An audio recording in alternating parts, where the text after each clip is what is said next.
Hello. I wanted to talk a little bit more about rehearsal processes and to ensure that you understand a little bit more about what it is we're trying to do in rehearsal and how my rehearsal principles might be slightly different than others that you've seen. It's one thing to go to somebody's rehearsal and maybe take 20 minutes and try to pull from that rehearsal exactly what that person believes about a rehearsal. But I think it's much more direct and a little bit of a more helpful tool for me just to explain a little bit about what I am trying to do when rehearsals are going well. So the first part of the process happens before you even begin the plan, which is to consider how to meet those singers where they are. Probably the most important part of your rehearsal planning process is to more deeply consider who is in the room. What does it mean to meet the musicians where they are? I think a lot of folks just simply say, well, it's a middle school choir, and they use age as a way of helping to explain who is in the room. And I think that that is a portion of the process. As a matter of fact, that's usually the first place I start is this a middle school honor choir? Is it a professional choir heading towards a symphony concert? Is it a non-auditioned adult group from the community? What is the age and experience of the singers in the room? But very often that's where conductors will stop, and I think that's really just the beginning point. The next piece that I'm thinking about is what is the ability level? A really, really well trained middle school choir is going to have a slightly different rehearsal process in my mind than a high school choir that's only had sort of what I would consider medium level skill with regards to rehearsal processes. And so it's not so much the age, but also the ability and experience. In some ways, I think a middle school choir has a lot in common with the non auditioned community choir. There's a lot of similarities to that rehearsal process. And a really well trained high school choir might look a little bit, in my view, look a lot more like what I'm doing with my professional singers than you would think. The next thing, the third thing to consider in this meeting them where they are is what's the mission of the organization? Each organization, whether it's we've been talking about that middle school choir or non-auditioned adult choir, maybe it's a sacred music mission. Each institution has a mission, and understanding that mission alongside the age and ability of the singers is critical to planning a successful rehearsal. What's the mission of the organization? Once you understand that, you need to ask yourself, why are the singers in the room? What is their singer's meaning?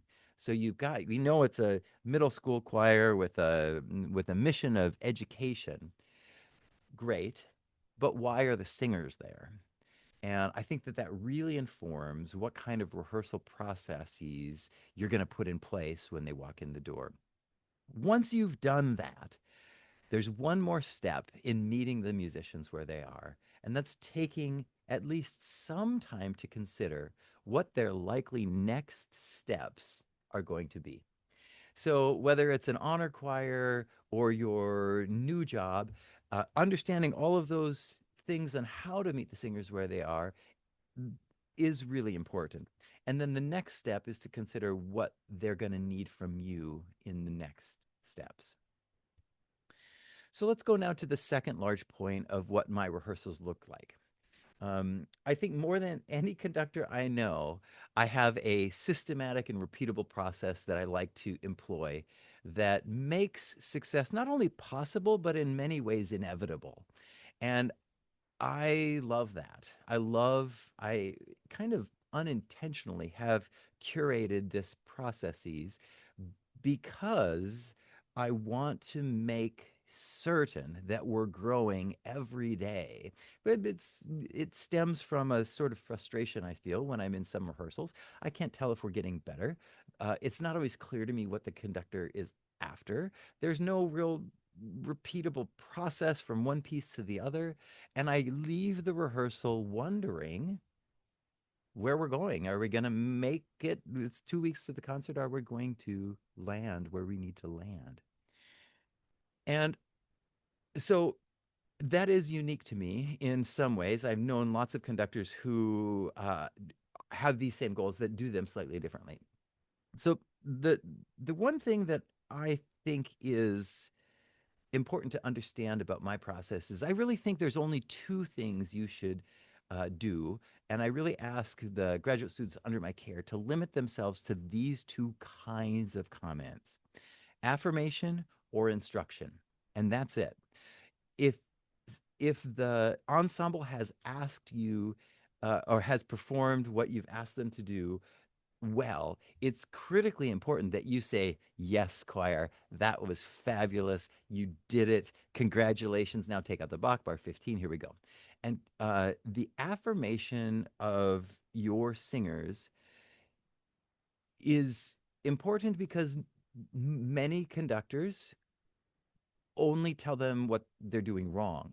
So the experience of sitting in my choir, I hope, is one that's filled with lots of confidence building verbiage from the podium to the singer's chair. Learning to sing, being an excellent choral singer is difficult, and having some encouragement and having some ways where you know what the conductor is thinking exactly is important. Second part of the instruction process, and what really makes that affirmation possible, is that I break the music learning process down into 7 categories. Robert Shaw used to say that it was unfair to ask the singers to solve all the musical problems all at the same time. And I have to tell you that that has been my experience too. Now, I know lots of my colleagues would disagree with that. They think you should do all of the things all of the time. But from my vantage point, what that creates is a very difficult affirmation process. It's very difficult then for me to say, choir, that was perfect. Tenors, that was exceptional, because they might have, succeeded with the tone, but maybe the intonation was not quite as good. Maybe the diction was not quite as good. So it's very difficult to send affirmation. So I have 7 categories for which I have tools that I use each time I'm trying to solve them. And that way I can direct the ensemble's attention to this one task. Choir, take out the Bach, page 4, bar 43, speak, count speak the rhythm. Congratulations, choir. That was perfect. Now, on we go to the next thing. Rhythm, pitch, intonation, diction, tone, interpretation, and connection are all areas that I have specific tools to address those specific needs that leads towards affirmation. Now, one might think that the kind of choir will matter and how that affirmation is doled out. The truth is, I find my professional singers longing to hear affirmation every bit as much as I uh, when I'm working with younger singers, either high school or middle school. We all want to know if we are doing what the conductor's asking. So the pace of that instruction and affirmation, that combination of those two things working in tandem, I think is what, I don't know if anybody would recognize that if they just came to my rehearsal, but it's what I would consider to be the foundation of my rehearsing.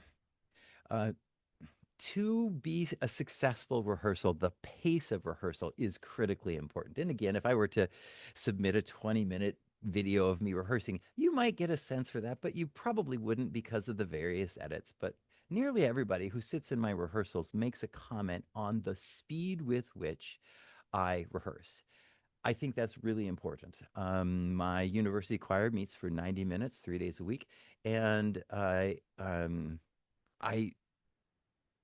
I care for what we need to get done in such a way that we're always moving and changing gears and accomplishing different tasks at different times so that that time passes.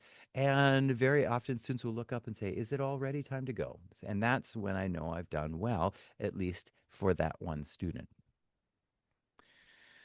I'm looking for to make the rehearsals feel successful and to feel fast paced. I'm asking them to do different things. And by example, one of the most difficult rehearsals I have is the very first rehearsal on a given concert series semester because we're reading a lot. And that really is just all taking working on making sure that we're singing correct pitches and correct rhythms. And uh, but even by maybe rehearsal three, my goal is to have different um, sections of different pieces in a variety of places in the process so that we might be working on an interpretation issue, maybe a crescendo decrescendo phrase shape text stress on in the first 7 8 minutes, and then next we're back to some sight reading with some solfege, and then back to some counting on something that's complicated, going back to working with something with tone, so that the rehearsal always feels like we're doing something new and something fresh. I'm always looking for ways to make a space for joy in every rehearsal, and I think that that has a mm, could have a Pollyanna uh, sort of feel when just hearing about it. But what I would say is, if I plan intensely meticulously for a rehearsal, but don't leave space for joy, I think that we've missed out on what the true heart of what we're doing is, which is to bring music to people, both professionals and non-professionals, amateurs. The heart of that word is to love. What I would say is all of us need to, in each rehearsal, find ways to to experience joy in our music making. And I think it's probably maybe most difficult for students in the academic setting who maybe had one kind of experience with music before they arrived, and we've helped them understand that music is a study and it takes it up a different space. So I'm looking for ways to inject joy, and I have some tools in which I do that. The final step that I have a tool that I use for in each rehearsal is the opportunity to connect. And again, I think it's possible that this could be misunderstood in ways that are unhelpful. But what I would say is, with the state of our world, what's become clear to me is that we have an empathy problem. We have an inability to see the world through somebody else's eyes. And I believe with each passing year more strongly that, at least in my small sphere of ensemble music making, I can help with that by giving students the opportunity to discuss, to help the rest of the ensemble see what this music looks like through their eyes, what it is that they find beautiful, what they find interesting, what they find connective about it, is actually a pretty important part of how uh, we change the conversation around the arts and the humanities by understanding that we don't all need to have the same perspective and enjoy music, not only enjoy it, but to have it enrich our lives in ways that are deeply meaningful and connective.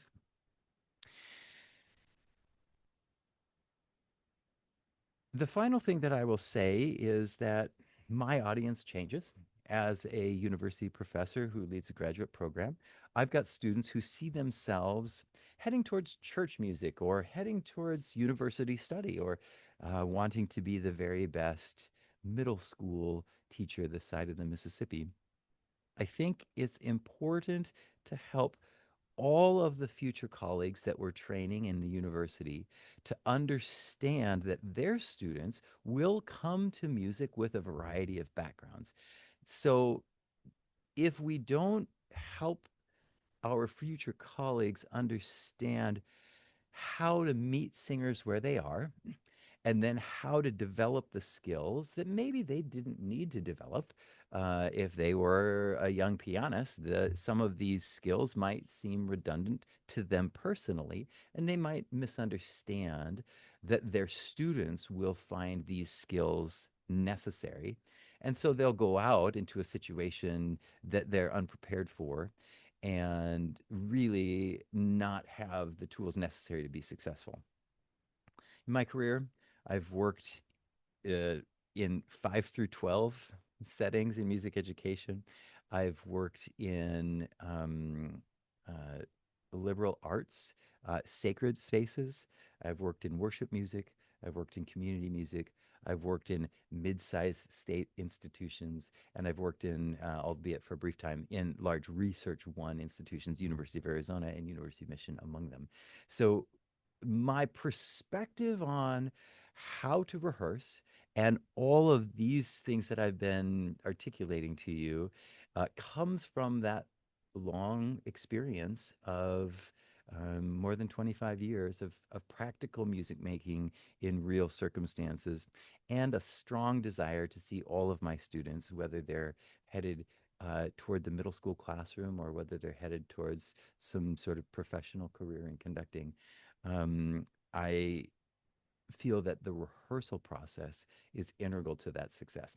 I hope you find this valuable and useful in your search. I certainly think that we all are trying our very best to rehearse the choir with joy and skill.